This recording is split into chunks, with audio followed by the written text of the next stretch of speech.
If your HVAC blower fan is not working, it's probably messing with your whole house comfort and you want to fix it fast.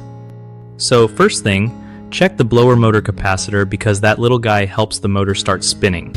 If it's dead, your fan won't budge.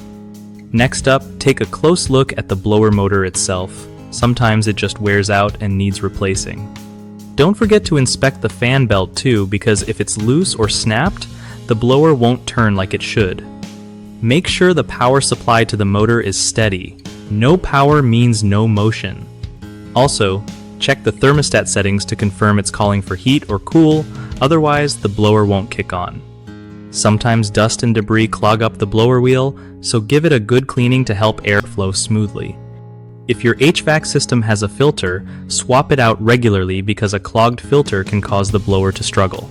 Lastly, listen for any weird noises when you try to run the fan. Grinding or squealing often points to motor or belt issues.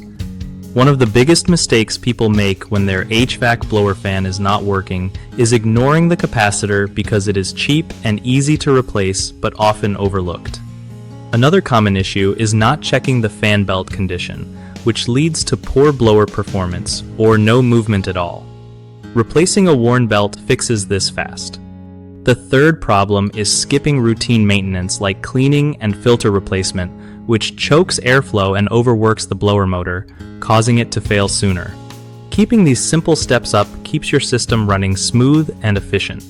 BigHomeProjects.com makes it way easier for homeowners to find trusted local contractors who specialize in HVAC repairs like blower motor fixes, so you don't have to stress about who to call. Plus, it helps contractors get more work by connecting them with people who actually need help, making sure everyone wins.